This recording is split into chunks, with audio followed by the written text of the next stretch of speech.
I know it's kind of late. Some of you, though, we're on the East Coast, so it is late for us. And and very few young people met Baba and went to see Baba in the '60s. Irwin and his brother were like two of about a little over a handful of young people from the West. And he has kind of shared his times, how he came to Baba and how he managed to get over there in spite of his father's, the great obstacle of his father.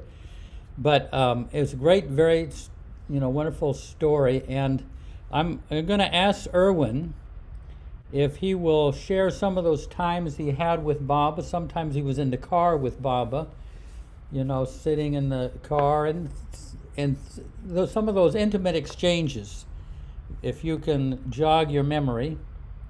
But I want to say one thing about Irwin. Back in the '60s, I had Irwin and his brother. He may not even remember this. I had Irwin and his brother over for lunch. This is in New York. And I've made some really nice tuna fish sandwiches, toasted bread, and all of that. And we sat down. There were about maybe 5 of us, and started eating and everything. And then they started talking about Baba, and they just went up and they just elevated, and they went on. And about 2.5 hours later, they were still talking about Baba. And I looked down at their tuna fish sandwiches, and there was like one bite out of that, one of them had taken, and 2 bites out of the other. Not that the tuna fish sandwiches weren't tasty, but they just weren't on that level. But I think he's come down now, and he's down low enough that he'll be able to. But here's one thing: don't hesitate to come up with some questions that he can't answer. See if you can stump him.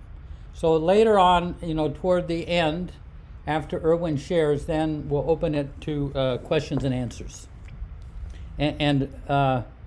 Oh, hey, there's Joshua Oppenheim. And Joshua, did you pass your exam or what? What exam? Oh, I'm the other Josh. Yeah, I think he's talking to me. I just had an exam. Sorry, Joshua Oppenheimer. I Yeah. I I probably barely passed both the exams, but that's good enough. Okay. Okay, Irwin, it's all yours. I'm stumped. Yeah. You already did it, and I didn't even start yet. Oh, okay. Well, Anyhow, then we'll get Joshua to talk then. well, anyhow, Which one? Yeah. if there's any question that you would like to start with, then fine. I'll do what I can to answer that. Well, why don't you take us back to your times there in India with Baba, just to start with. All right. I had 3 trips that I made to see Mayor Baba. The first one was in 1960. I was 23 at the time. And then, because it was so difficult to get over to see him, but I did ask Baba in a letter if he would be able to help me to come, because I had no money and I wanted to get there to be with him, to see him. Baba was very gracious. He sent me back a message and he said, yes, you can come for 1 hour. And then you'll return with my instruction. Of course, at the time I was also figuring out how to get there even, much less to come for even an hour. But an hour didn't seem like very much. But then I did remember what I had read in the book Listen Humanity, which is the way I found out about Mayor Baba. And in the book, he said, even if the worst scoundrel were to stand before him, I could make him realize God in less time than the flash of a second. So I thought, well, I can go. And time doesn't seem to be relevant here. What he can do in a second or in any amount of time is apparently no difficulty for Mayor Baba. So I still didn't know how to get there. So I wrote to Baba and I told him. And that's when he told me in a letter not to worry, that circumstances will adjust themselves. And they did. And 2 weeks later, I'm there with him. Well, there was a lot that went on. He said I could come for an hour, but then he kept me for 2 days, for two weeks. He kept me for 2 weeks, not for an hour. And I knew even before I left that Baba doesn't always go by anything that he says. He's very free. He will say what he wants. Maybe it was a test to see whether I would want to come with such a limited amount of time. But then once there, he had me with him for quite a while. And it was very loving, actually. When Baba embraced me, he would, when I first came in, he welcomed me, he embraced me and gave me a big hug, and he kissed me on my cheeks. And then I went, he asked me to sit near him. So I sat down there, and it was all so natural. You know, it was so nice and loving and warm-hearted. One of the things that he did was he made me a part of his family, because each day he had me meeting a different family members and being with them. He wanted me to, he would ask Margie, who was showing me around at the time, to show me his family and the other families. And I was very much kept as a person that was a guest, but at the same time was very welcomed. And, you know, this was a personal thing, of course. But Baba was also one day embracing about 10,000 people came. It was a Sunday. And he had these villagers come. All of them came, and he would embrace each one as they came up to him, one after the other. And it was a very loving time with him. Now, you know, Baba wasn't just an ordinary person. He was the avatar, and you really needed to have respect for his position of what he is and what he was. So, but he wanted you to be natural at the same time, and not to come with any airs or presume yourself to be important, or to be on a higher plane or level, or something of the sort. He just wanted you to be yourself as you are. And you come with the thought of finding him as he really is, which is what I wanted. Because when he said he was God, you know, what do I know about God? I'm just in a limited consciousness here. I'm not in a universal consciousness, which is what, from all that I read and what I heard and what I understood, that God is everything. He's in everyone, beyond everything. The creator of the universe, the creator of everything, the creator of me even. So this is something that goes beyond my mind, you know, to understand. But still, I understood it because he said it. You know, this is what he said. And it sounded good to me. Boy, did it sound good that I should be one with everything, with everyone. I said, this is some destiny. You know, if that could be arrived at and experienced personally, why, that would be indeed the goal of all life and my destiny. So, so I came to Baba, and Baba was so gracious. He was so nice and loving. You couldn't meet a nicer person. As far as a person goes, he was the best. And I just knew at the same time that he had come with a mission. He wanted to show us the reality versus the illusion. And there again, this is something really beyond me and very great to experience, that this is all illusion, like a dream, he would say. This is all like a dream. It's not real. The only thing you can do from a dream is to wake up. And he's called the awakener. Not for nothing. He's called the awakener. To wake you up from what is not your real self to what is your real self. Well, in all of the different yogic disciplines, meditations, concentrations, all of the different efforts to advance spiritually, it's always to know your true self. And true means true, not made up self. True self, as being limitless, as being everywhere, to be exactly what we call God, to be everything and everywhere. Well, to experience that is a whole nother matter. And this is the mission of the avatar. He's the only one that can do it. He's the master of all masters. I mean, it's not to say that other God-realized persons couldn't do that, and it is their work as well.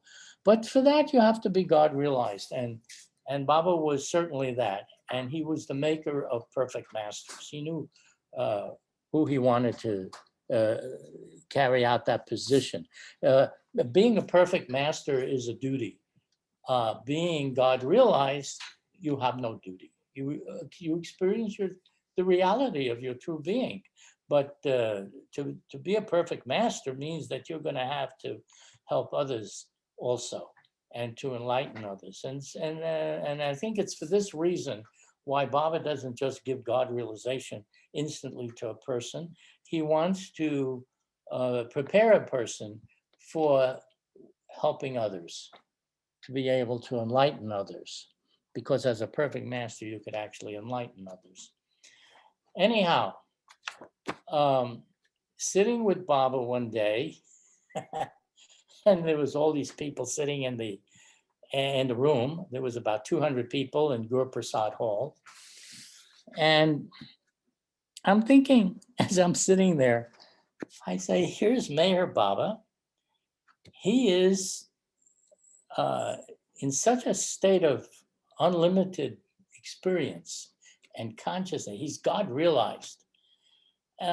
And look at me, I'm just an ordinary person sitting in the same room. I'm in a limited little consciousness operating through the 5 senses of the body. And he's in an infinite consciousness where he sees himself everywhere and everything. And we're together. Somehow we're together. This seemed to be phenomenal. This is like amazing. How can I, in such limitation, be together with someone who is so unlimited? But here we are. So I'm thinking this, at the time. And Baba, in the meantime, was addressing quite a crowd of people. And as I was saying, there was this one day when 10,000 people came, and he embraced every single one of them. Mind you, he was silent. He didn't say anything. He wasn't speaking. He wasn't giving talk of any kind. But the love was very strong. And Baba had asked me to hold a pillow over his feet. He didn't want people bowing down to his feet. So the pillow would prevent a person from touching his feet. And so I did that, I was doing that. And my brother Edward was there at the same time. And after a while, my arms really started to get tired. I was holding it for some time. And Edward says, maybe I can take over. He didn't, I didn't tell him my arms were tired or anything, but anyhow, I thought, wait a minute. Baba told me to do this. That means I've got to do it. So I told him, my brother, no, it's all right, not to take over, not to do anything. Because I remembered that when Baba gives you a duty, even if it's what appears to be a small duty, but whatever duty, it's for you to do it. Yeah, it's not to pass it to someone else. And so I continued with that. And my arms got very tired, but at some point, then Baba changed everything, and I didn't have to do that. But this is one of the things that I learned. It was one of the lessons that if he gives you something to do, it's for you, not for someone else, not to pass to someone else what you have to do. And this was something that I understood later from some of the other disciples, that the way Baba worked with people. He always gave you what you had to do, and not someone else to take over for you. Unless he said, if he said that, it'd be different. I don't know that there's anyone, there's so many, I don't know who's actually watching all this, but if anyone has any questions, you can ask me. I'll be happy to try and answer whatever there is.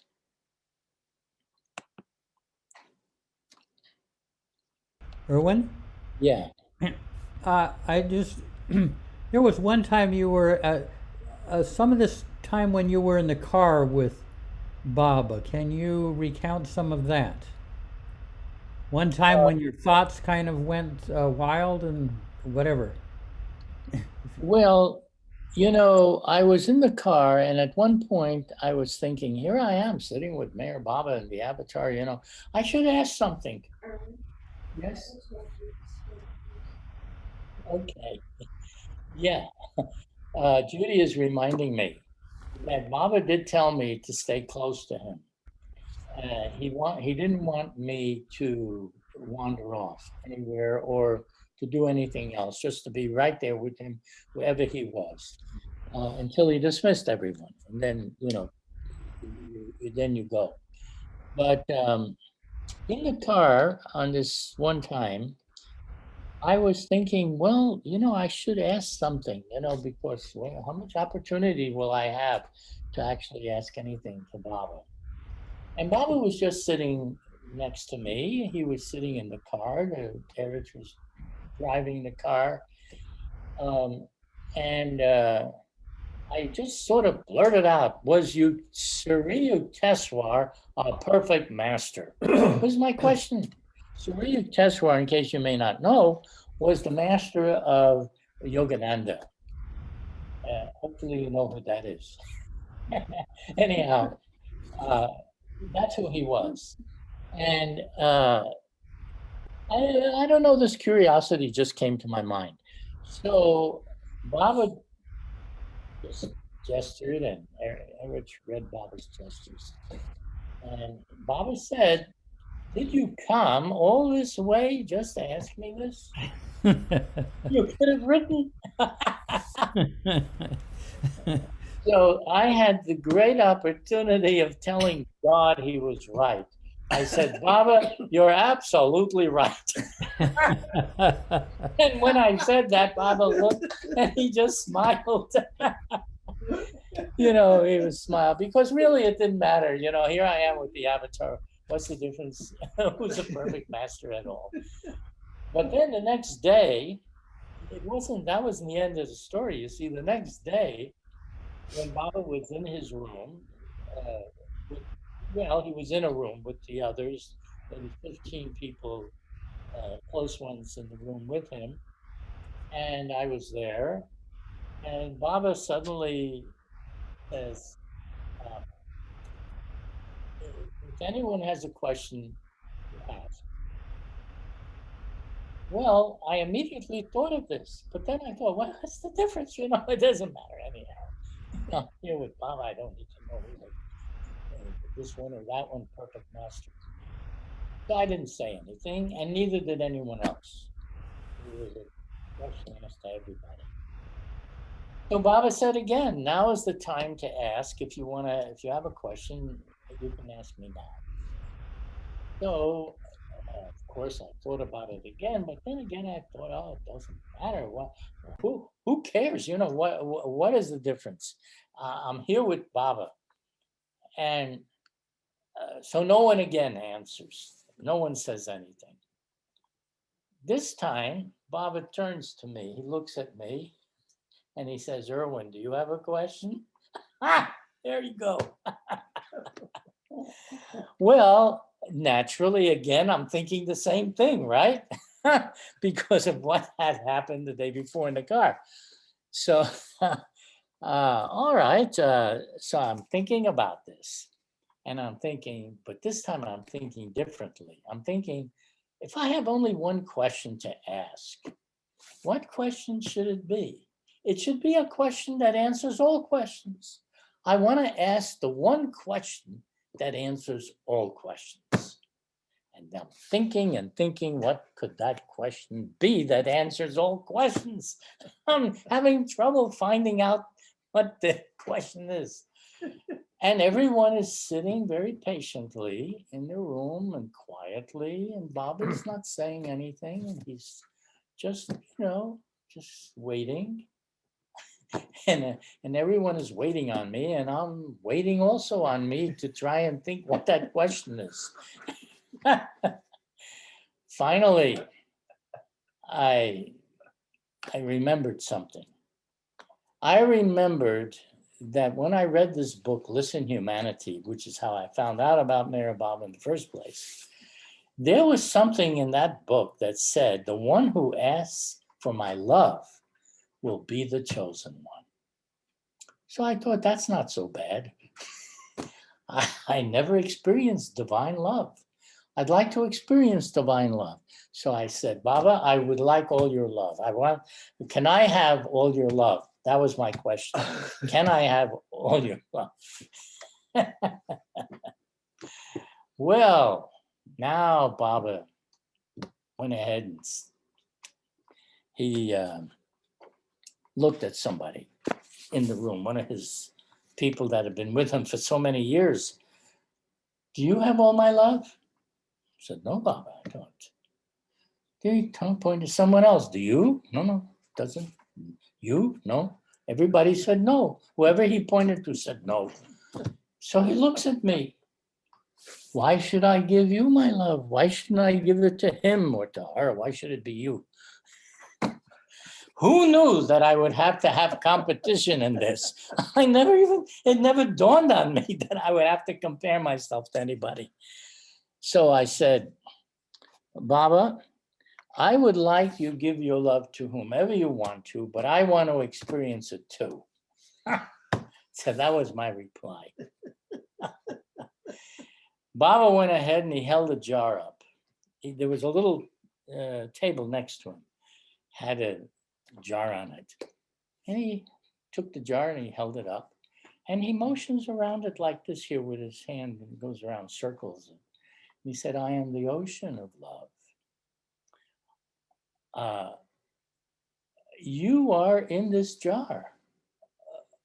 There's a lid on it. Remove the lid, and the ocean that I am, the ocean of love that I am, you will experience it. Nothing will stand in the way. You will experience it. So I'm thinking, wow, sounds simple. Sounds, how easy can you make it? But there was a catch. And that is, how do you get the lid off?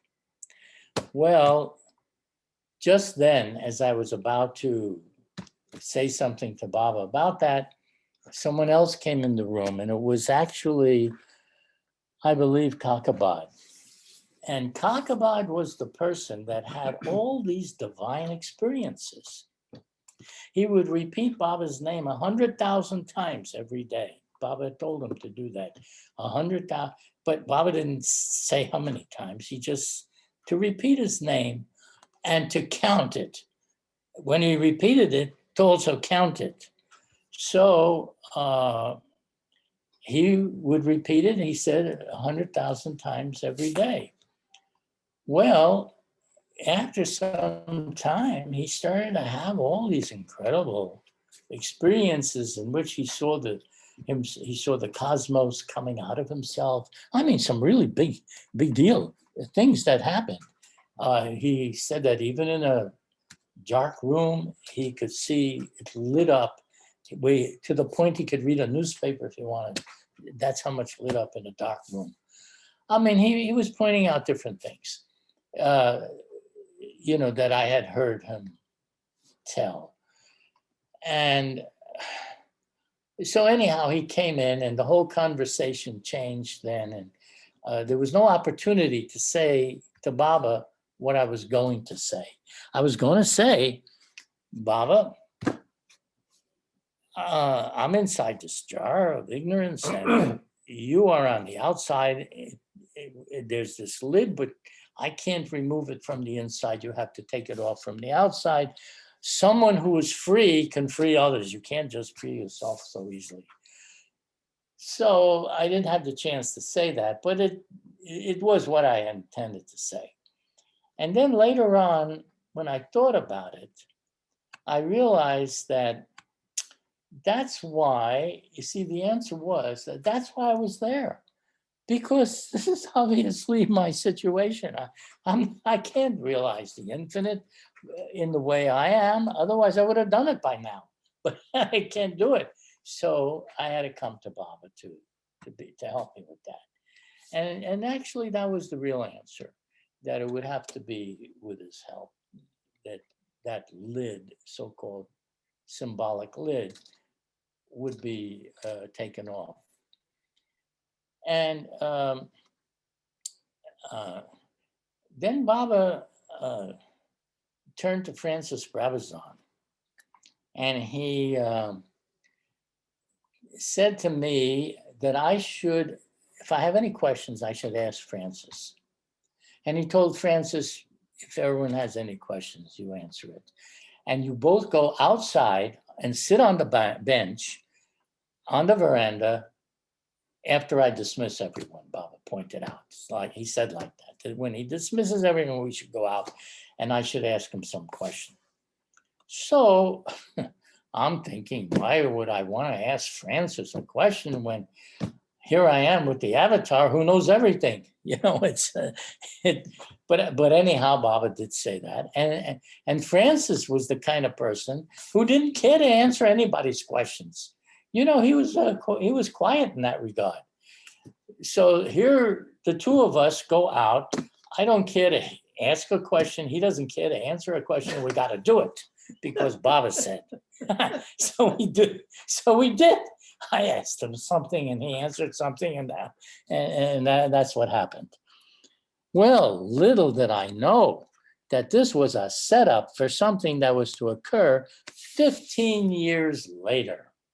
Baba was already setting up what was to be 15 years later, because this was after Baba had dropped his body, 15 years. It was after Baba dropped his body. And I was going around filming all these people that had great tales to tell about what happened when they were with the avatar.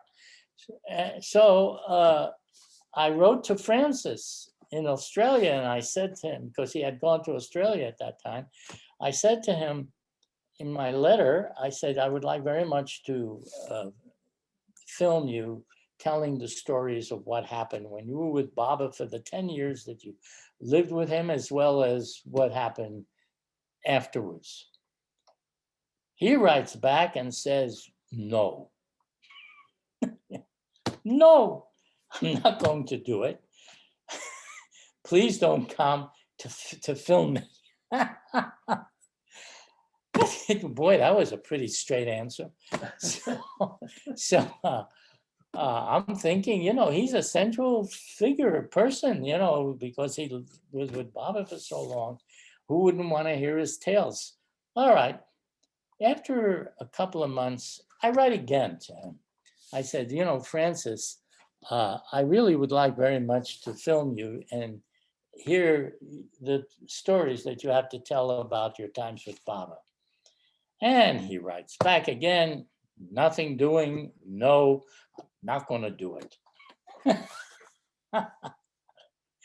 Well, this was sort of a dilemma because he was a central figure to go to Australia.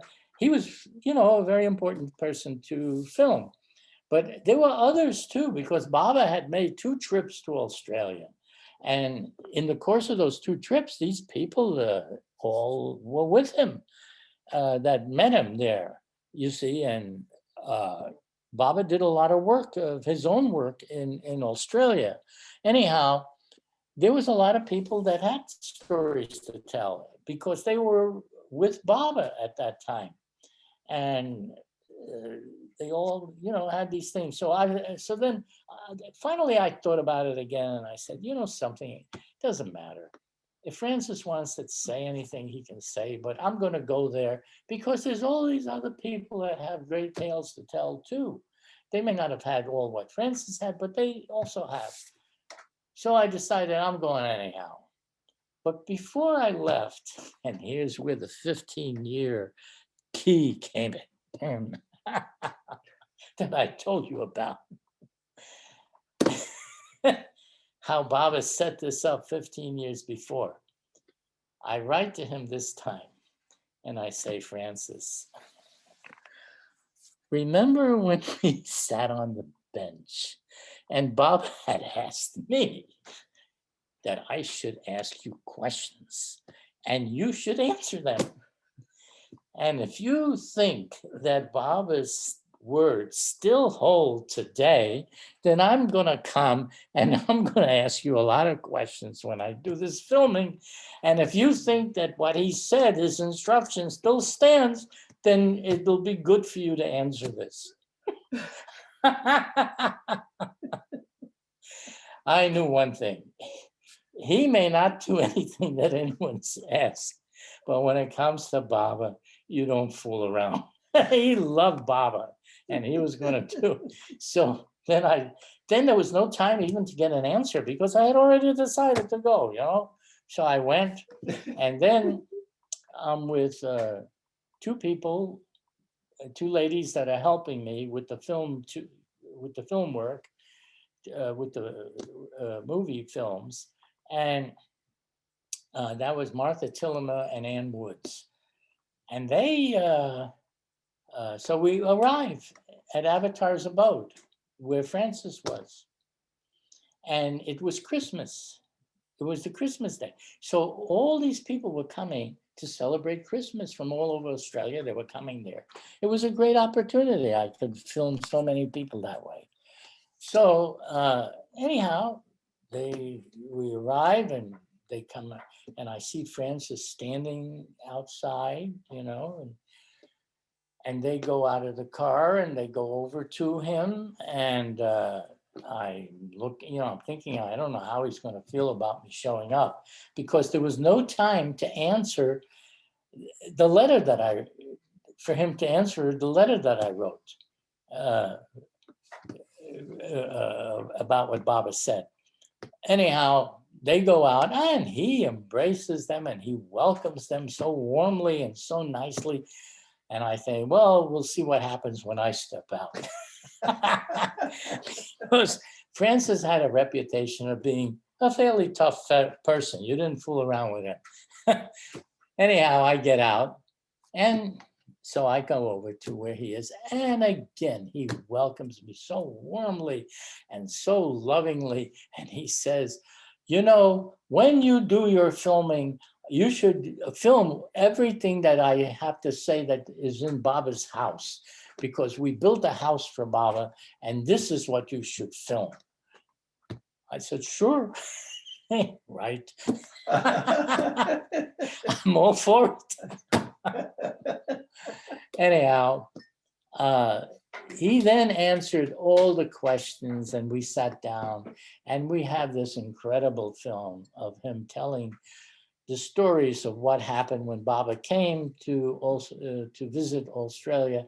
You know, one of the things he said is that he had the key to Avatar's abode, and he presented it to Baba, the key to Avatar's abode.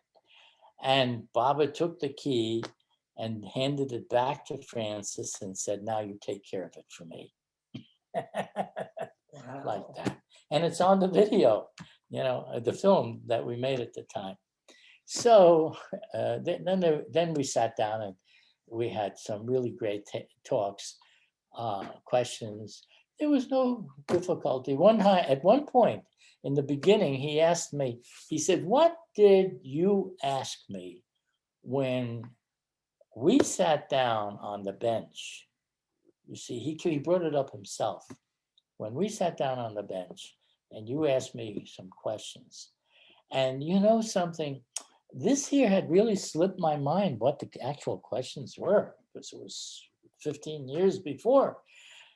And I remembered what it was. It just came back to me. And I remembered, and I told him, and when I did, he just sort of nodded like that. He nodded his head. Yeah, that was right. But now, again, I can't remember what they are. So I'm sorry, I know you'd like to hear it. Unfortunately, my memory is not what it was when I asked it.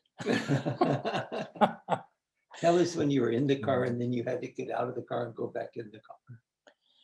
Well, with Papa.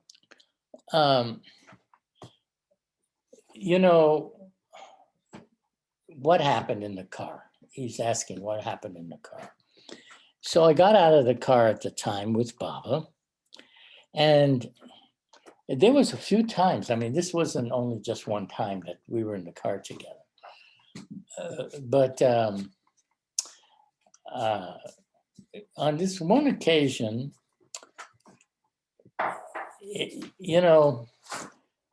Baba got out of the car and was going up the steps to Madhusudan's apartment. Madhusudan was a man that would sing these incredible songs, these ghazals. Some of them he would write, others that were known. He would sing for Baba, and Baba loved his singing. Baba loved him to perform for him at Guru Prasad whenever he came there. But this time, Baba asked Madhusudan, when he was in Guru Prasad with him, he says, "I would like for you to invite me to come to your house. I want to come to your house and visit you there." Well, normally you'd think this is a great honor, to have Baba come. Who wouldn't want that? But he said, "No, Baba, it wouldn't be good." That's why there's a story attached to this, because he said, no, it wouldn't be good. Now, if he had said it'd be good, what am I going to tell you? So, no. And Baba said, "But Madhusudan, I'd like to come. I'd like to come and visit there to your home." And Madhusudan, again, he just says, "No, Baba, this is not a good idea." So Baba said, "What's wrong?" He said, "Well, Baba, when you travel, it's like an elephant. You have all these people coming with you in cars and everything, and they all come. And I have such a tiny apartment that you'd never all fit into it. So it's not a good idea, to come to my apartment, because all these people, they couldn't fit into the place." He tells Baba. So Baba says, "All right." Doesn't say anything further. But you see, you never can outfox the fox. That's the way I put it. So what does Baba do? He tells one of his Mandali disciples to call up Madhusudan's wife and find out if there's going to be some celebration or something, what's going to happen. So they call, and then they come back to Baba. "Yes, Baba, as a matter of fact, it's going to be Madhusudan's birthday coming up, and they're going to celebrate his birthday. Baba says, call up the wife again. Tell her that I'm going to come, but it has to be a surprise. It has to be a surprise for his surprise party. You see, it's going to be a surprise. Baba will come, but doesn't want Madhusudan to know this, just to be a surprise. It happens that I'm there, coming out of the car, and Baba is going up the steps to Madhusudan's apartment. See, this is happens now, and so we come into the apartment, and Madhusudan hasn't come yet. There's a chair, a very nice chair, and the wife has Baba sit there, and I'm sitting around, and all these other cars and people coming all go into the apartment too. When Baba would travel in his car, there was usually a whole line of cars that want to come with Baba too. So they would come. Now we're all there, and Madhusudan shows up. And boy, is he surprised to see Baba there. And what does Baba do? Baba says, Madhusudan, sing for me. And Madhusudan has to sing these wonderful guzzles that there was. And we were all there, and everybody fit into place. And it happens that I was there at that time. That was one of the times I was there. But you know, something kind of odd happened. On the way out, we were now going back down the steps, and back to the car. We're going to the car to go back to Guru Prasad, where Baba and everybody was staying. So as we're going down the steps, my shoe on my foot would scrape against the back of Baba's foot, his heel, the heel of his foot. And I'm thinking, oh, stop it, I don't want this. And each time another step was taken, the same thing would happen. I'm thinking, what's going on? What am I doing? I don't want to do this here because I don't want to hurt Baba. So anyhow, Baba doesn't say anything. We just go back into the car and sit down. Now, Baba had said that I should be very close to him. So we're in the back seat of the car. And Baba comes in on one side. And then there was somebody else that came in, sat next to Baba. And then I was sitting in the back seat also, but with this person in between us. So Eric starts the car and starts to go, and Baba points to him, presses his shoulder and tells him to stop the car. So he stops. Baba opens the door, gets out, goes all the way around the back of the car and back into the spot where the side where I was, and he sits down next to me. How about that? Because he said I should be close to him, but this other person happened to get squeezed in there, which I don't blame him. He'd like to be there too. But just the same, this is the way Baba did it. So it was very touching, that this happened. And that was one of the times that I was in the car with Baba. Another time was when we went to the little girl's orphanage. He was being driven to this orphanage, and the children, when Baba got there, he embraced the children, then he embraced the teachers, and he gave a short message to them.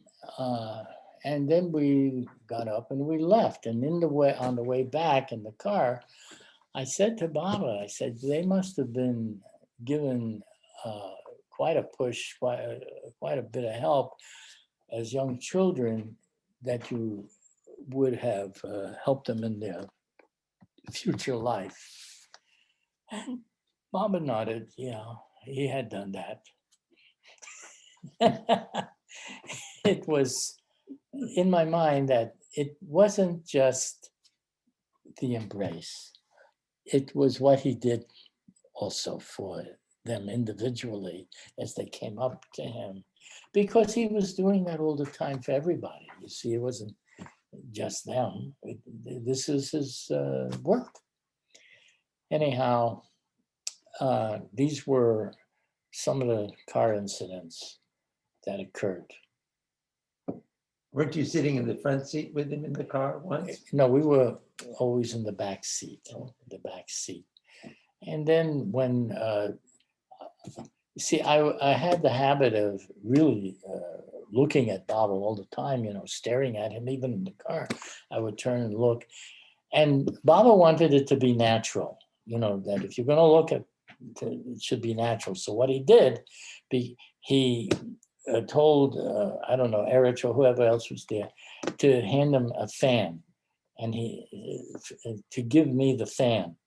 And so he wanted me to put it over his head so that the sun shouldn't shine directly on him in the back seat of the window. And that meant that I had to look at Bob all the time. I could look at him now, and it didn't seem odd that I was staring at him or anything. A very thoughtful avatar. There you have it.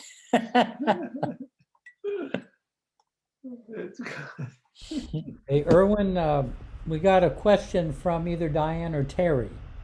Hi, Irwin. We got to meet you at the center back in 2015. So hi, I'm Diane. This is Terry. I have two questions. And you can, or either one. One is, what is it like for you from having been able to communicate with Baba when he was in his body and he could respond to your messages and your conversation to since he's not been in his body, and how that relationship between you and Baba has changed? And then my second question is from one landsman to another. Why you? Yeah. Why were you the chosen one, do you think? Well, you know, I've asked that also. That makes two of us asking the same questions.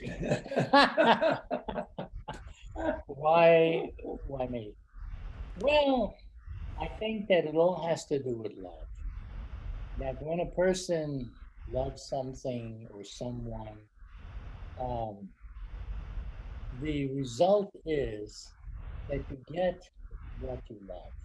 It's a law of the universe. You will get anything. If you love, you'll get it. And I had the longing to not only meet Meher Baba in the beginning, but I wanted to become a part of his life. Also, it was my you know, who knew what would be, but that's what I thought.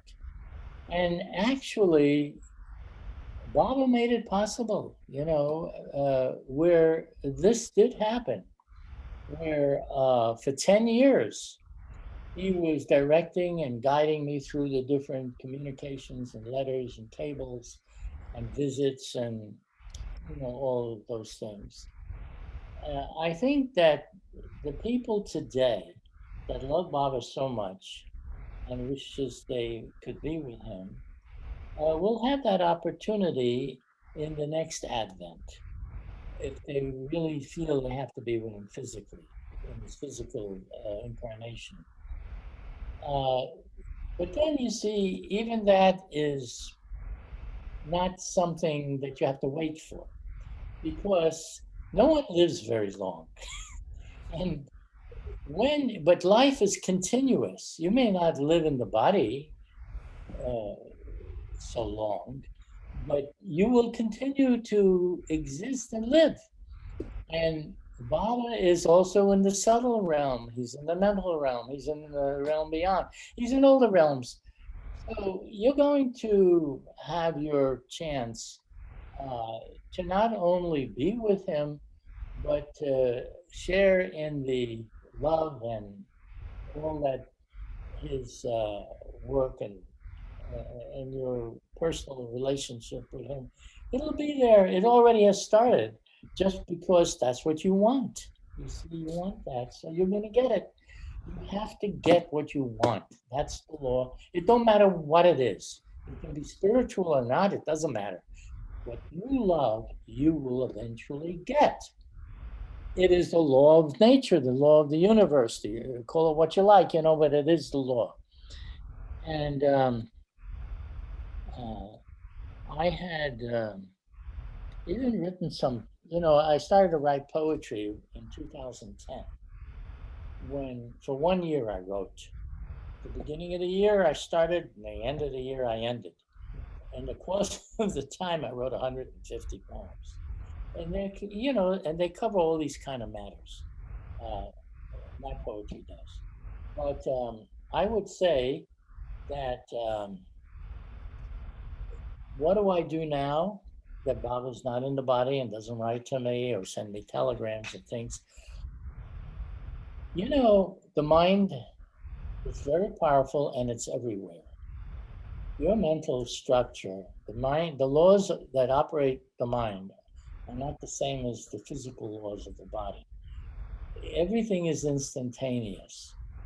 When people would ask Baba questions or desire things or pray or, do whatever, it all comes to him because the mind, he picks it up instantly. The mind is immediate. You don't wait. And what do I do? If I have a problem that I can't handle, I direct my thoughts right to him. Bingo. And all of a sudden, circumstances begin to change. He doesn't talk to me. Some people he might talk to, but he doesn't talk to me. What he does is better than talk. He arranges the circumstances so that what the problems are can be dissolved. You can get the answer by the circumstances that occur in your life. God is very, very efficient.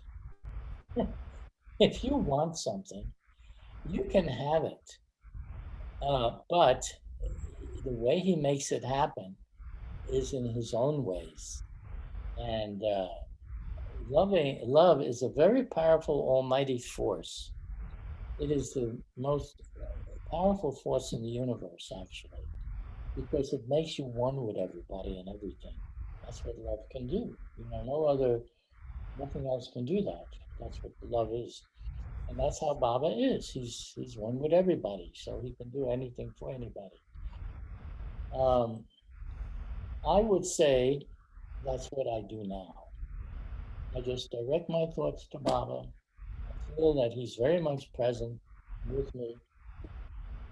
And he told me as much. He said, don't worry about anything. I'm with you.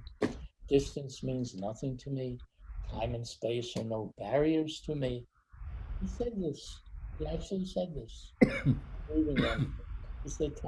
He said, distance means nothing to me. Time and space are no barriers for me. I'll be with you wherever you are. Well, that's good. And I don't see where that's any different for anyone else, when you understand who he is. I hope that answers something,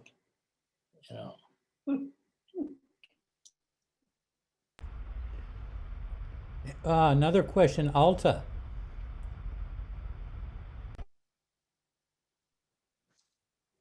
Two questions, please. One is, what were the 3 times that you were with Baba? When were those occasions? And then the other question is in relation to a picture of you and Edward with Baba. And I wonder whether you were on from my perspective, looking at the picture, whether you are on the left or on the right, from my perspective. I was sitting next to where Arti is. I'd say that just looking straight at the picture. I was on the right-hand side. And then there was my brother Edward on the left, and then next to him was Erich and Baba in the middle on that picture. And, you know, there's another picture. Is that my book that you're looking at? What are you looking at? Can you hear me? I guess not. Well, Yes, I can hear you. I just muted. This is in Lord Mayhair. oh, in Lord Mayor. I see. Okay. Well, anyhow, in this picture, that's the way it was. Now, as far as when, I was with Baba 3 times where I visited. There was a 4th time also, but that's, I'll tell you. 3 times was in 1960. That was the first time when Baba said I can come for 1 hour and kept me for 2 weeks. The second time, I went with my brother Edward, and then we were actually there for 2 hours with Baba during that visit. And the third time was at the East-West Gathering when Baba was present. Well, he had this huge gathering, you know. Baba had said that this is something he wanted to do for a long time, but it wasn't right time until in 1962, that was the time that he wanted to do it. And there was some real chaos going on in the world at the time. And Baba said that he was the avatar, that there would be no world war. There wasn't going to be a war. The time wasn't right, is the way he put it. And then India had invaded China had invaded India at the same time when that East-West Gathering was on. And Baba told the reporter, when the reporter came up, he said, India would be victorious, but remember, I'm also in the Chinese. In the newspaper, the reporter reported that Baba says India will win. You know, he didn't mention the Chinese. But anyhow, that was part of it. And that was the 3rd time. But then there was a 4th time when Baba had dropped his body. And that's when my brother Edward and I went. And we were able to help cover Baba that time. We were able to actually help cover the avatar at that time. So that was a very impressive time. There was a tremendous amount of, I would say, intoxication for 4 days. When Baba was interned in the tomb and he was covered, that was 4 days. That intoxication lasted. So that's what happened.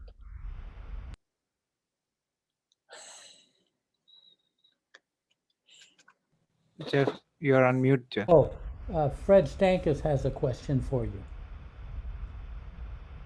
Hi, Irwin. Hello. I'm asking you the question about the movie, The Human Side of God. How you found those canisters with the film in it? This was sitting there, and of course you painstakingly worked on it for years to get it cleaned up. But who led you to those film, the cans? In the course of our travels, when we were filming all these people telling their stories, doing that documentary work, when we saw Dr. Deshmukh, he was the one that did the original film. That's what he made. He went with Baba and filmed the must scenes, and he filmed over a period of some years too. Many of the clips that you saw, but we had worked on it, we turned it into something. So that was Dr. Deshmukh that did the original filming. And then he gave it to me because I told him that, well, I'll bring it back to the States. We're going to work on this. We'll see what we can do to bring it out for everybody to see. But then there was so much really incredible things that could be done with this film footage, that I wasn't just going to copy it in little bits and pieces the way it was and bring it out that way. I needed to make a real movie out of it, which is what happened, you see. So that was the way it occurred that time, from what Dr. Deschner gave me. Irwin got another call from Yasmin from India. All right. Yasmin.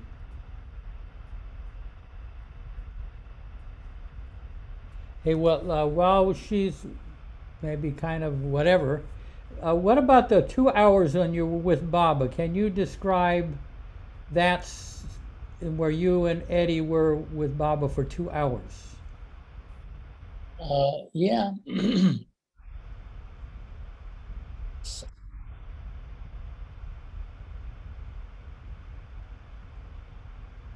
Irwin, huh? Totally against Okay. everything. And he didn't All like right. Or can you hear me okay? Yeah, you froze there for a little bit, but Okay. you're back. Yeah, okay. Well, what I was going to say is that my dad was against everything, so it wasn't so easy getting to see Bob at that time. But in the end,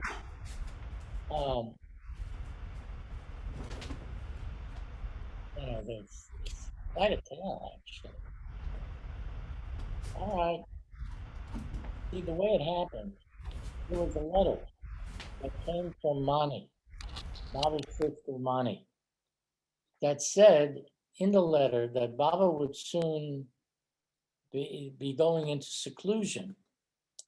And when it would go into seclusion, that nobody could come to visit him, nor would he accept any communications except emergency telegram. So Baba gave condition, but then he was going to have this here big event that he was going to have, which was this time in 1961 where he would be seeing everybody. So the thing was that he wrote, what Baba had said was that if it interfered with family finances, you shouldn't go. If it interfered with your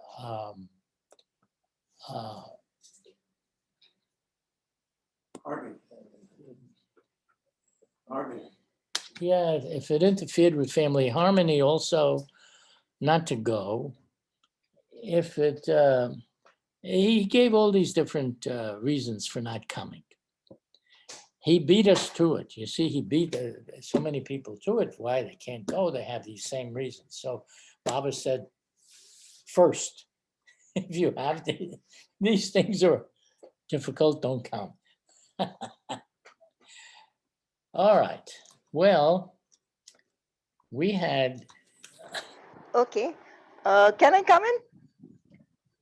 Jai Baba. Say something in the middle of this? Okay, go ahead. Irwin, wasn't there something also you shouldn't jeopardize your job somehow? Yeah. Well, Yeah. this was one of the instructions. Yeah. You know what I'm going to say better than me. Anyhow, Baba gave all these instructions not to come. All right. Well, I sat with my brother. I said, there's so many things here. I don't know if we can go with this here, but let's see what we can do. So the first thing was, he also said that if Westerners shouldn't think that they should have to come because the distance was so far and there was so little time, he would only be seeing everybody for an hour. It wasn't 2 hours. It was that he let us come when we were there for 2 hours, but before he said it was an hour.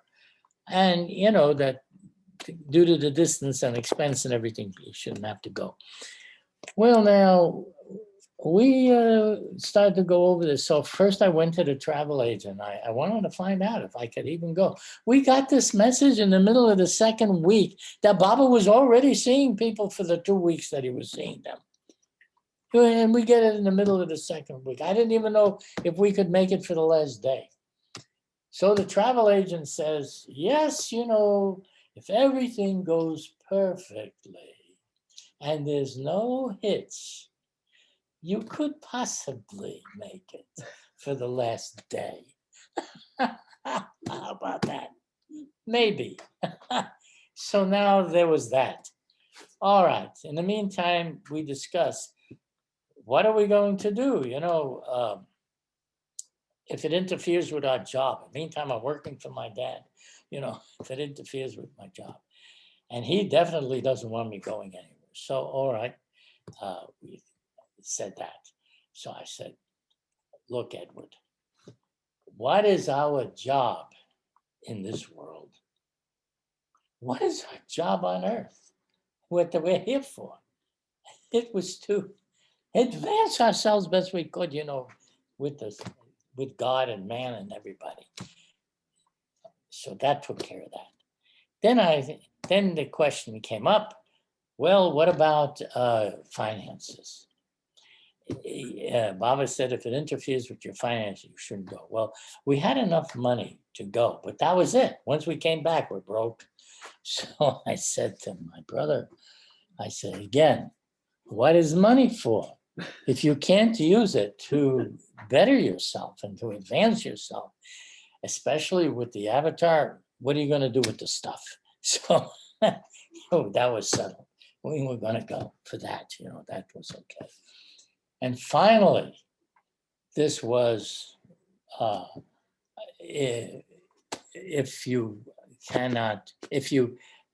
said, if you were to, it shouldn't interfere with your job, not job, but with family relationships, with harmony, family harmony. Shouldn't interfere with family harmony. So I said, what are we going to do, Edward? You know, Dad is against this whole thing. He says, what's there to interfere with? There is no harmony. Doesn't interfere with anything. And if there's ever going to be any harmony, it'll have to come from Baba. So that settled all the issues. And now we just decided we're going to go. And we go. Now, I'm 35,000 feet up. The plane is, you know, we're on the plane now. We're going to India, 35,000 feet high. Suddenly occurs to me, what if we didn't do what Baba said, you know, that maybe we rationalized everything. Instead of it being where, you know, take it at face value, we took it at another value. So this is what happened. And it was too late. In the air, you know, we're on the way. Now we get there. And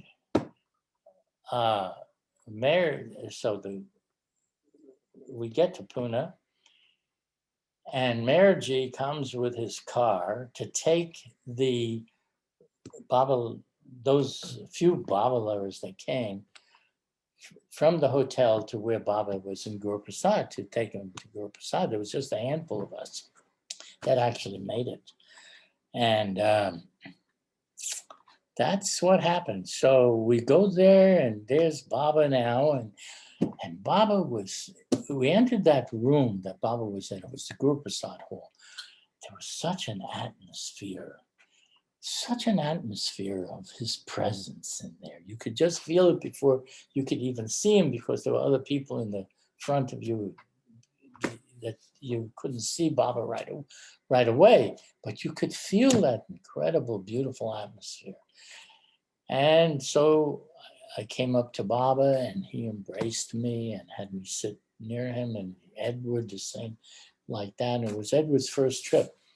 So Baba, at one point, he turns to me and he says, does your father know that you are here? How about that? So I said, no, Baba. And Baba just looks up like this. Now Baba had work to do. See? Anyhow, then Baba called Edward to stand on one side, to get up and stand on one side, me on the other side. 200 people in the room, and we're next to Baba like that. Baba's in the middle. And actually, there's a picture of that too. There's a photograph of that. And Baba is saying to everybody, because, the question was, did we even do the right thing? And, all of that. And what about my father and this? Oh, brother. So Baba says to everybody how difficult it was for us to come to see him, and how far we had to travel, and how much it was hard to, he went over a whole lot of things about the difficulty of us getting there. And then he said, such love must be rewarded. And he kept repeating it, such love must be rewarded. And I'm standing there and I'm thinking, well, the only thing I know is that I want to know him as he really is. That was what was in my mind. But still, he was saying that. So we knew that we did the right thing. Now, an interesting thing happened at that time. There was a letter that came, and Baba had it read out to everybody in the group Prasad Hall. And the letter was from a girl. And this girl was from the States. And she wrote in her letter that her parents were against Baba and her coming to see Baba, but she wanted very much to come to see Baba, but she didn't know what to do because the parents were so much against it. And she was asking Baba what she should do. We're sitting there, after all of the things that we had to do. So Baba gestures and he says, why did she write? Why didn't she just come? Now I have to take everyone in consideration, the parents and her. So he dictated that she should win the love of her parents and then get their permission to come. Like that. That was his reply. So we're there, we're sitting there thinking, boy, we didn't ask no questions. We just went, Start asking questions and you'll get a no somewhere along the line. Nothing doing. No, just do.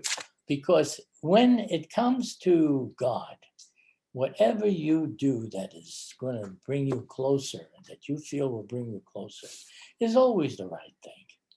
In my view, it's always the right thing. And I felt that Baba confirmed that when he said, why did she write?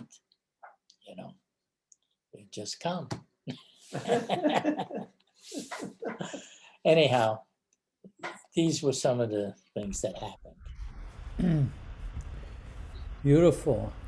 Hey, Irwin, it's kind of late, but it would be nice if we could have a part 3. This is your second time and just so delightful. Okay. But, what do you think? It's kind of, there are people that are out in California, they got the time on their side. Well, I'm okay with that. Oh, you're okay with what? Part 3. Part 3. Okay, good. So, why don't we, what do you folks think? Shall we have a part 3 and bring it to a close now? But yeah, that sounds good. Huh? Yeah, that sounds good. Yeah. Sounds good. That was beautiful, Irwin. You gave us such a lovely picture of Baba, what it was like to be with him. You couldn't have done it more vividly. All right. Well, I'm happy to do that. Yeah. Hey, Jai Baba. Jai let's Baba. have a few moments of silence, and before we go on, some off to bed. Yeah.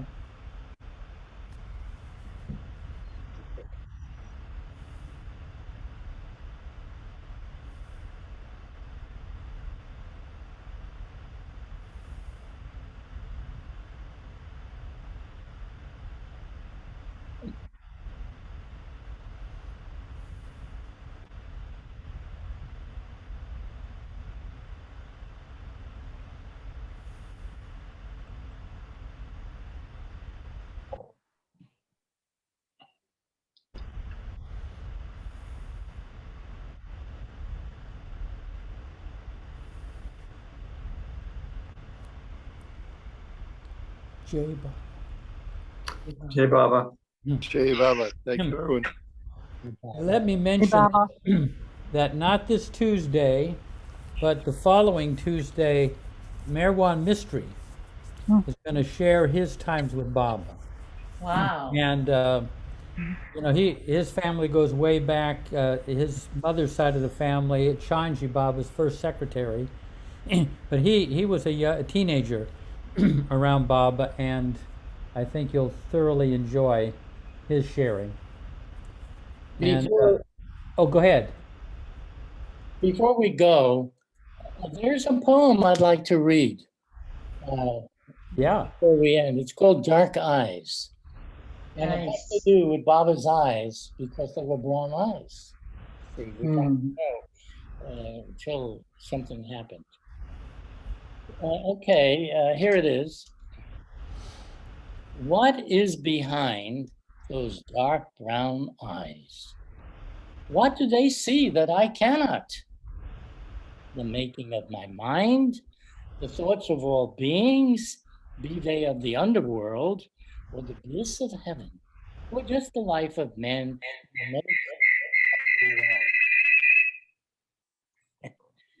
Those are the eyes of the mind and soul. So much behind. I'm sorry. Yeah. So much love behind that penetrating gaze. What do they see that I do not? Someday, I am told, my eyes will see the truth. So much love in this world, it's a shame to miss it. Someday will certainly come. But first, destiny will need to play its hand. I will need to see what is not real. Now you are looking at me with those dark brown eyes, filled with love and light. What will I see when you let me look through them? Beautiful, Irwin. Lovely. If Well, I think we Yasmin got a was question here still from has Yasmin. her hand raised. Yeah. Hi, Baba Irwin. I enjoyed your conversations. I wanted to know, just curiosity, did you finally find out what Baba thought about Sri Yukteswarji? Thought about what? Sri Yukteswarji. Oh, the Sri Eshwar, the Sri master of Yogananda. No, I didn't, because he never commented on it, and it wasn't pursued. At the time, I just said that I would like, the question that I was asking is, can I have all your love? That was it. Even though Sri Yukteswar was a matter of curiosity for me as to where in the higher spiritual realm his status was. But that was not answered that way. Yeah, it's interesting because Thank you. Eric had said that Yogananda had been perfect. Well, I mean, I remember that in Mandalay Hall, where he was asked. Well, to become perfect, you would need a perfect master to take you there. Yeah.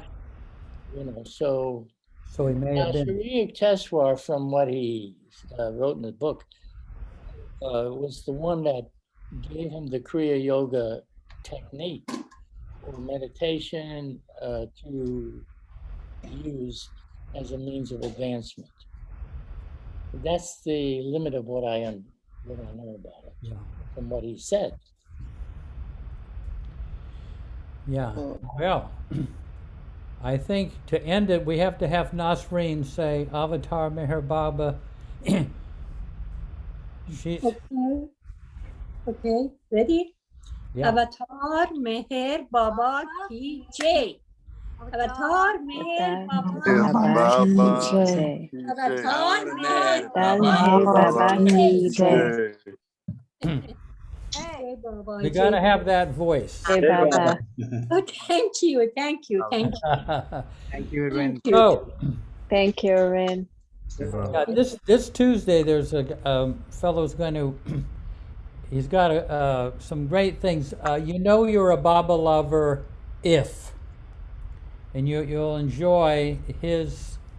It's kind of you know you're a redneck if your family tree doesn't branch. You know, of that type of thing. You'll enjoy. He makes good fun of the Baba people. Oh, God. So that's this coming Tuesday, but then the following Tuesday is Marijuana Mystery. Right. Marijuana Mystery. Yeah. Yeah. Thank you, Owen. That was wonderful. Oh, that was great, Erwin. Thank Happy you, to be able to share you. Erwin. Thank you, Irwin. Jai Thank you, Baba. Erwin. Thank you, Irwin. Thank you, Baba. Thank you, Irwin and Jeff. Yeah. Boy. Thank you, Erwin and Jeff. Yeah. Thank you, guys. Yeah. Irwin, I have one very Thank you, quick Irwin. question. Thank you, Jeff. May I ask? Yeah, go ahead. You know, long ago that I first heard you was in LA Sahavas, and you and your brother were the guest, the main guest, and so forth. And I remember was mid-90s, I believe. I remember one thing you said. You said, Baba told me that you have been referred to me by a perfect master. Well, the perfect- actual words, Yeah, words I'm were- sorry, something like that. Yeah, I wanted to. He said, I was sent to him by another master. This is the way he put it. Oh, I see. Whether perfect or not, I don't know. But the thing is, you know, it was something I don't know anything about. You know, it just was that what he had said. He didn't explain it, and I don't know anything really more about it. But he did point that out. And I do think that when people come to Baba, they've been knocking around the universe for a long, long time. And there's been a lot of effort or desire for advancement or whatever it is that the person was longing towards. And you know, and eventually get to who you need to have to help you. And Baba is definitely the one that they thought that I should be coming to for help, you know, for whatever help. So that's the way it is.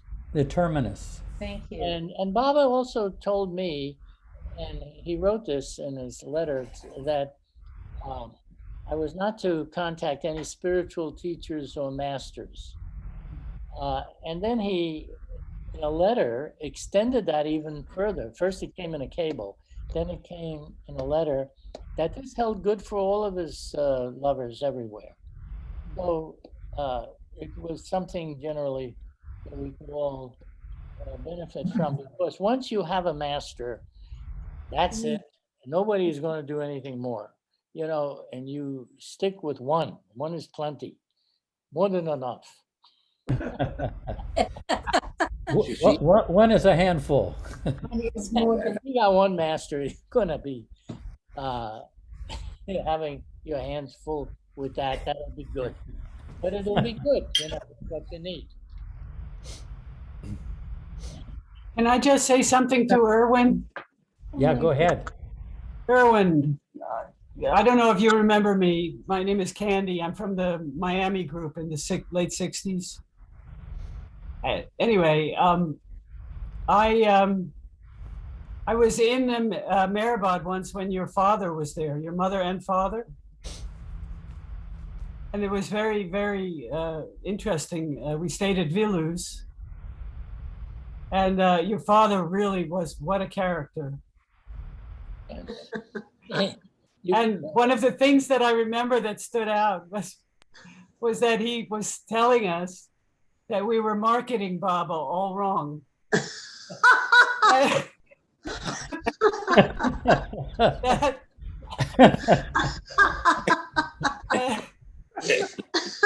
That we need to have moving pictures of Baba walking through the cornfields with his sadra flowing in the wind. And anyway, it was pretty funny. I just thought you might enjoy that. He was irrepressible. Yes. Unbelievable. Some ideas, yeah. Yeah. Yeah. He had his own ideas. But in the cornfield,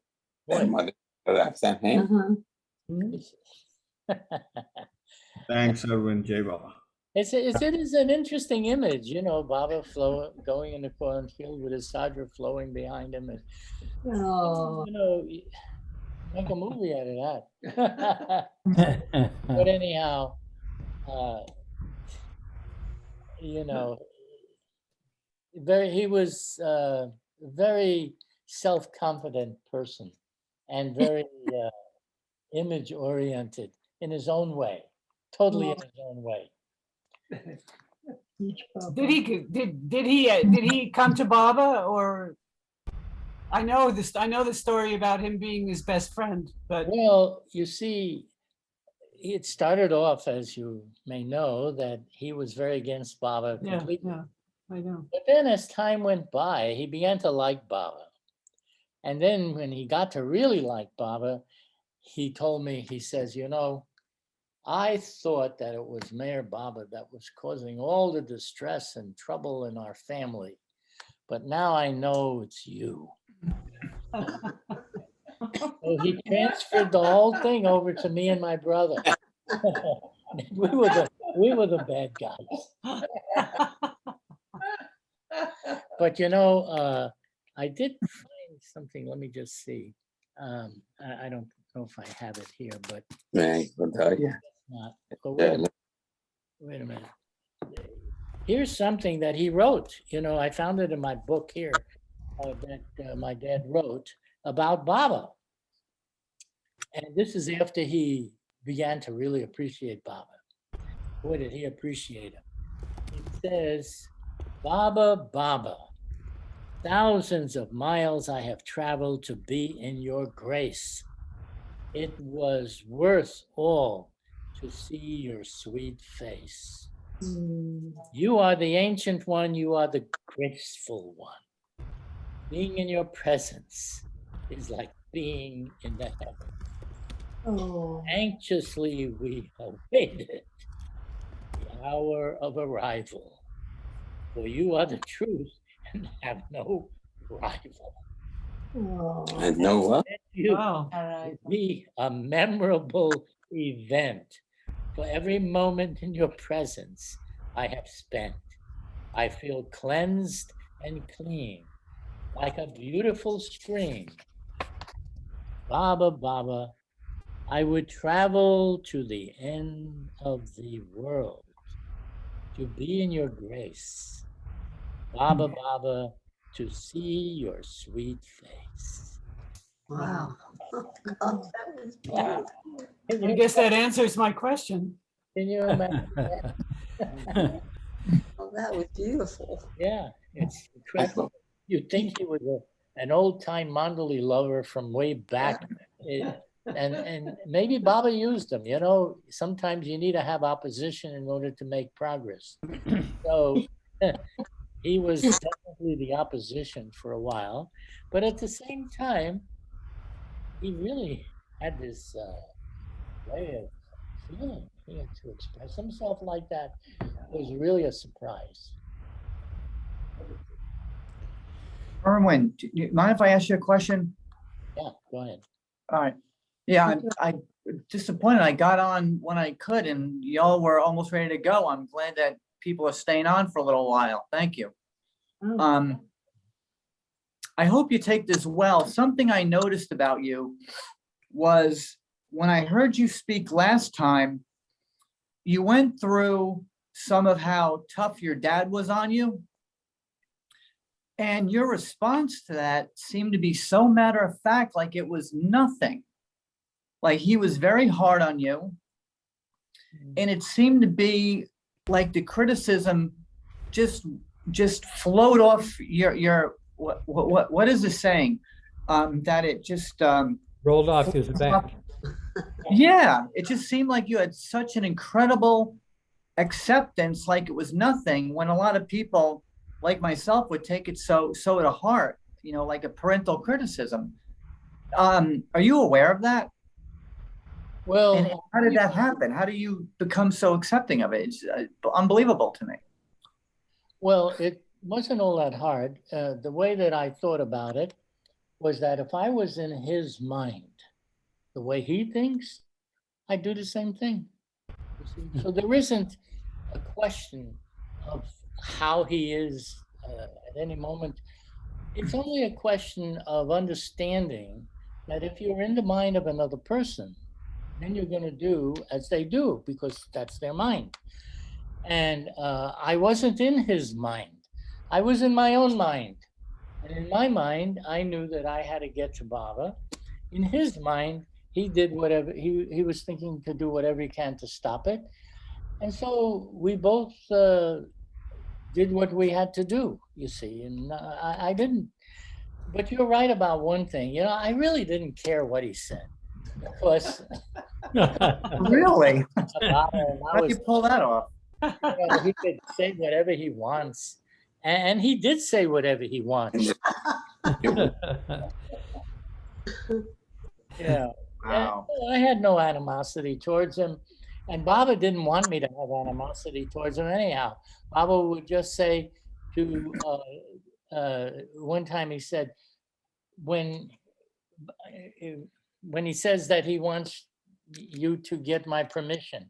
No, what Baba told me, he said, you can get his permission to come and see me. Oh, all right. So I went up to my dad. I asked his permission. He said no. And then I said, well, I got his permission. And I thought, it was this permission. I do what I want. He's going to do what he wants. The permission was asked for. But Baba didn't say I had to take his permission.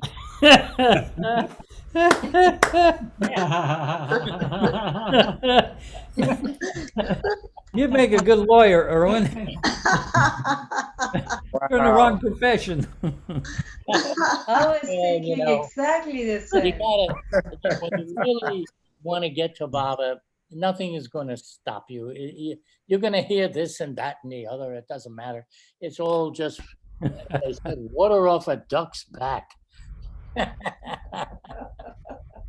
But you should see Irwin's back though. Oh.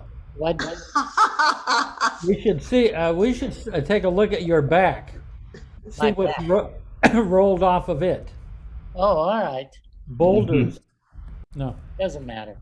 It's and then you see, and I also felt that if he could have a connection with Baba, Baba would know what to do with him. I don't have to think about changing him. Yeah. Baba already was the one to do that kind of thing. And when he was so antagonistic against Baba, I even said to him one time, I said, why don't you write to Baba? You don't seem to, you don't know anything about him. You never read anything. You don't know what he says or anything. You write to him and you can express whatever you want. He says, oh boy, if I write to him, boy, will I express myself. But people would know how to handle it, you see. That man, what do you say? And boy, did Baba handle him. He would write the nastiest letters at the beginning. Oh, write a nasty letter accusing Baba of everything, and Baba was stealing our love, and Baba was taking the family and was making everything bad. You know, I mean, and he said whatever he could think of. You know what Baba replied? This is where a master is at work.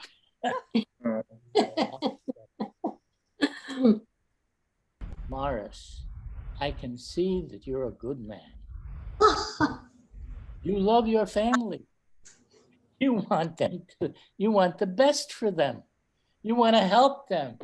You want all this for them too. I send you my love and blessings.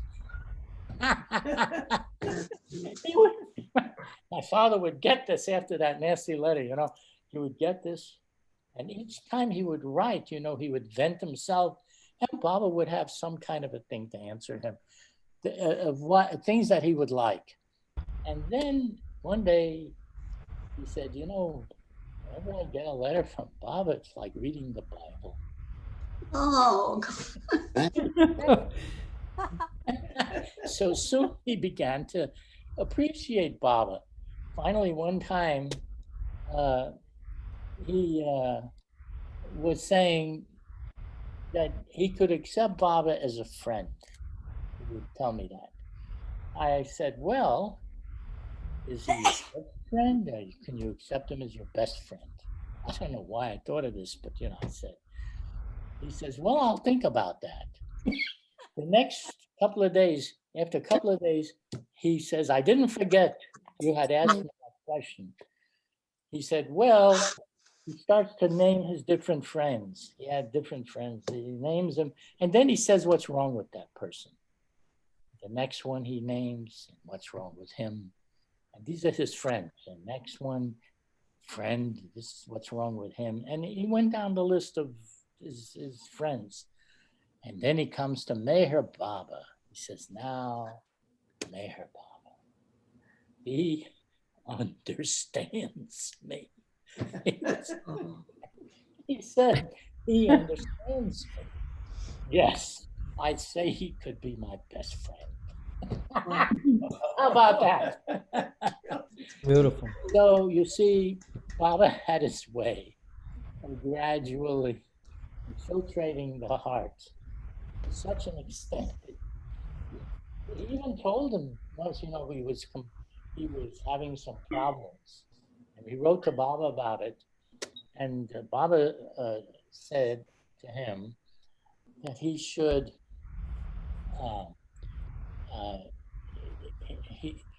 he should.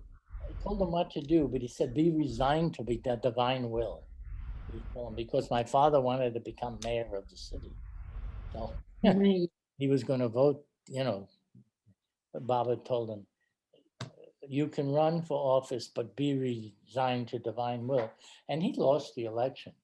Yeah, but he wrote back to Baba. He said, Baba, it must have been divine will that I don't get it this time. You know, he was accepting. So then he even said to Baba at one time, he said, I went to the rabbi and I was asking him things, what to do. And the rabbi told me certain things and I didn't want to do that. But when Baba, he said that when Baba told him what to do, he says, then I'll do that. Go figure it. There it is. So why should I be mad at him? He's in the right hands, you know. And I knew this would be, you know, I knew that Baba would know what to do, how to handle him. So I didn't have to think about trying to convince him of anything. Because whenever I tried to convince him, he was never convinced. No convincing could be done. And by me, anyhow. Or by practically anybody. He wouldn't listen to nobody. He thought he knew everything, you know, that he knew what was right. Nobody could, except for Baba, boy. When Baba said, he would listen to that. And this is how it all came about, you know, because at first he was quite opposed. And he was opposed for a reason. There wasn't just, I'm opposed for no reason. He was opposed because he had been in the bakery business. And when he was in the bakery business, he wasn't in the bakery business at the time when this happened, but when he was in the bakery business, there was a man who was, his name, he was called Father Divine in New York. And this Father Divine would dress up in ermine coats, and he would have Duesenberg cars, the very best of the best, and his entourage would be dressed in the most beautiful silk suits. And I mean, the money was just like, you could just see it all over the place. And what he would do is have a chicken dinner at his church every Saturday, and people would come, and he would, it was a free dinner, and people would come and make donations. And when my dad, who was in the bakery business, because he would call my father to send over baked goods, would come over, he would reach into the shoe boxes and pull out money to give to him to pay for whatever it was from the donations, obviously, of the people, and a lot of these people were very poor in that area. So he was living a high style. My father had absolutely no respect for him. No respect. So when we told him later on that we were going to go to India to see Mayor Baba, who says he's God, oh boy, you can imagine. This was a whole new revival of everything that he was disgusted with, I told him, I said, look, there are those that people that just use spirituality for their own ends, but then there's the real ones, and you don't want to miss the real one for the sake of the false ones, because that would be a big mistake. I don't know how much you listened to that, but that was what I told him. Hey, Irwin, Ganesh has got a question. Is there a time for a question? Yeah, go ahead. Thanks. Thanks, Irwin, for the beautiful talk. Just had a question, like this is from what's written in the book, How a Master Works, and it's mentioned about you, that Baba once told you about not contacting him through any channels or mediums, right? So just wanted to hear about that. My brother, Edward, at the time, was having dreams, or I don't know if he called it dreams, but it was like a dream that he felt that Baba was telling him what to eat and various things like that. And someone in the Baba group, and they were basically harmless things. Things were not bad things, they were nice things to do for other people, and this, and he said this is what Baba was telling him to do inwardly. So one of the people in the Baba group wrote to Baba asking if Baba was really telling him these things. And Baba wrote back, such things mislead a person. And I'm going to try and remember the words, the way he put it.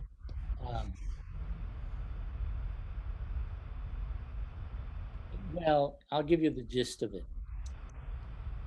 Such things would mislead a person. Baba doesn't do that. And he doesn't give a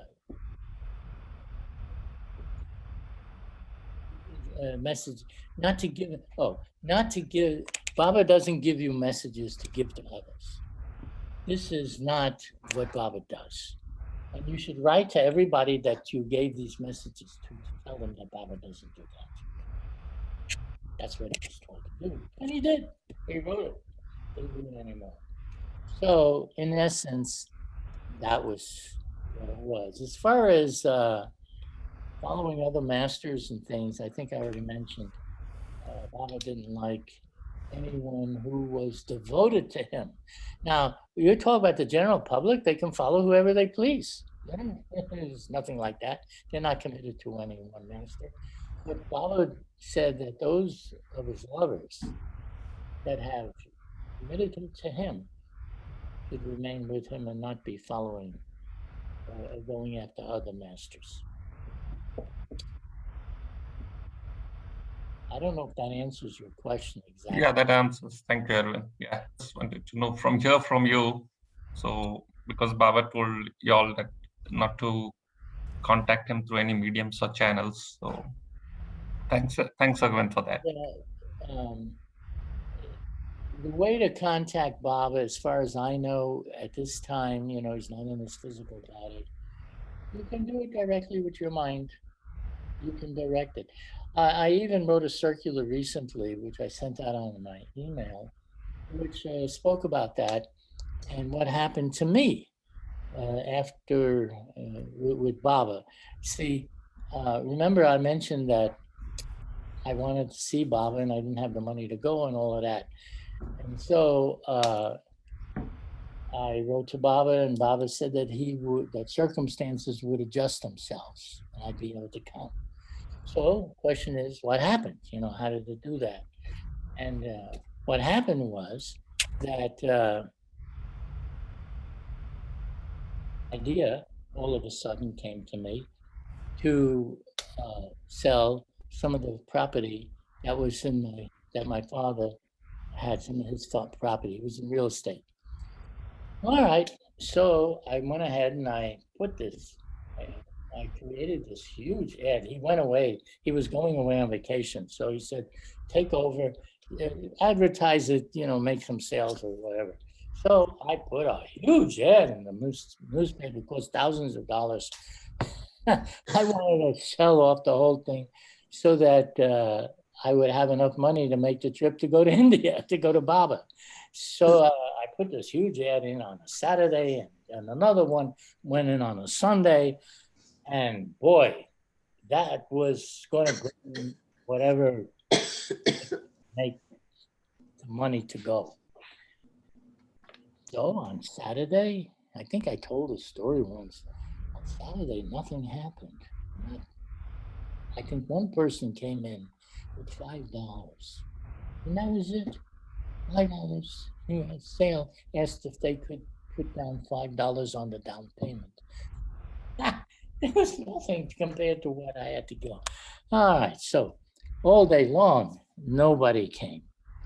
This was amazing. You have to understand, in the real estate business, you put an ad like that in, you're going to be swamped with people. Nobody came. It's like a miracle. Nobody came. So, Sunday now, all of a sudden, Sunday, it's 8 o'clock and 9 o'clock and 10 o'clock and 11 o'clock, and nobody comes. I say, boy, this is too much. 12 o'clock comes. Here's what I did. I took my mind and I directed the thought straight to Baba. I said, Baba, if you want me to come, you're going to have to make a miracle for me right now, because there's no more time left. 12 o'clock. All of a sudden, I hear this sound, like a rumbling sound.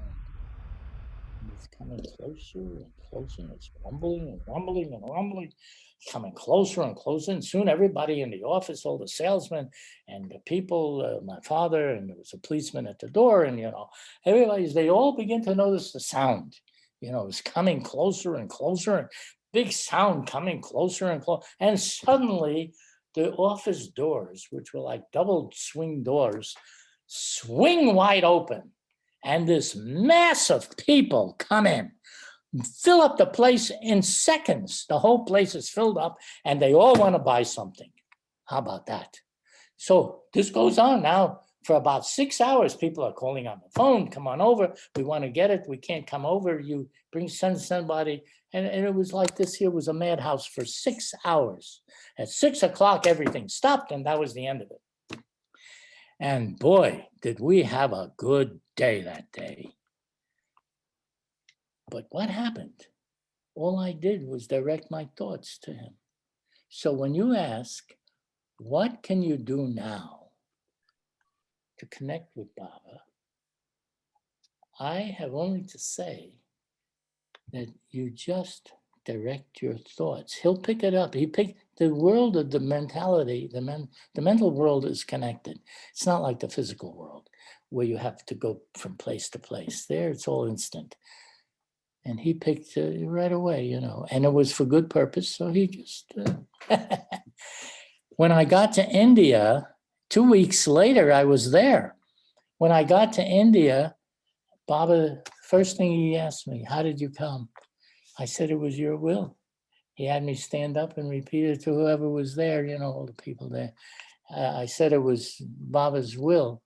And he confirmed that it was his will that made it possible. So there's what happened. That's an actual incident of what happens when you direct your thoughts and you really mean it and you're sincere, you know, and you direct like that. Baba will help you. He always does. But he helps with circumstance, you know. He didn't give me a talk and say, oh, yeah, I'm going to do this or that. No, there was no talk. He just created the situation. And that was enough. That was the real help. Beautiful. Thank you so much, Arvind. That was really profound. Thank you. Thank you. You're welcome. Thank you, Irwin. Thank you. It's Vijay. Jai Baba. Just to say hi to you. Oh, hi, Vijay. I hope you're okay. Yeah. Well, good night, everybody. Good night. Good night. Good night. Baba. Part 3, the future. All right. That was wonderful. Baba. Great that was all recorded. Yep. Thank you. Good night. Good night. Hey, Baba. Jai Baba, Namrata, and Asha. Jai Baba. Good night, all. Nice. Night, Jack. No.